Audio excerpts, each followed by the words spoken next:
Diet ભરૂચના ઉપક્રમે college of education ખરોડમાં દ્વિદિવસીય શિબિરનું આયોજન.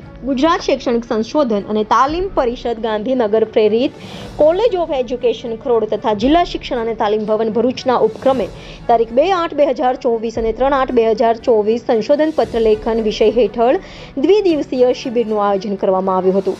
આ શિબિરમાં ડાયટ ભરૂચના આચાર્ય શ્રી રેખાબેન સંજેલિયા, પ્રાધ્યાપક શ્રી દિનેશભાઈ ભાભોરની વિશેષ ઉપસ્થિતિ સાથે ભરૂચ જિલ્લાના દરેક તાલુકામાંથી આચાર્ય, CRC, BRC શિક્ષણગણ તથા college of education ખરોડના in charge Acharya doctor ઇન્તેખાબ Ansari, અધ્યાપકગણ તથા તાલીમાર્થીઓ મોટી સંખ્યામાં ઉપસ્થિત રહ્યા હતા.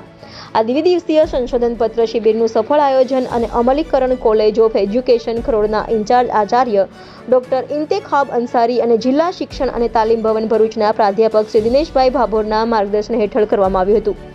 તેમની સાથે નવી દિલ્હી સ્કૂલના આચાર્ય શ્રી મનીષભાઈ પરમાર, નવાતરિયા સ્કૂલના આચાર્ય શ્રી પ્રકાશભાઈ ભીમડાનો સાથ સહકાર પ્રાપ્ત થયો હતો.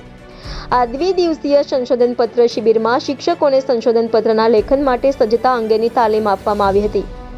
આ શિબિરના તજજ્ઞ તરીકે college of education ખરોડના in charge Acharya અને અધ્યાપકોએ કાર્ય કર્યું હતું. આ શિબિરમાં ભરૂચ જિલ્લાના 45 જેટલા શિક્ષકો દ્વારા નિપુણ ભારત અને નવી શિક્ષણ નીતિ 2020ના વિશેષને ધ્યાનમાં રાખીને સંશોધન પત્રનું લેખન અને પ્રસ્તુતિ કરવામાં આવી હતી, જેમાં 5 સંશોધન પત્રો પસંદ કરી ઝોન કક્ષાએ સાપુતારા ખાતે મોકલી ડાયટ ભરૂચે ભરૂચ જિલ્લાનું પ્રતિનિધિત્વ કર્યું હતું.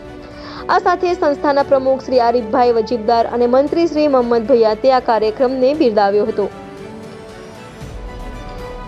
Reporter Mitul, contractor, India 24 news, Bharuch.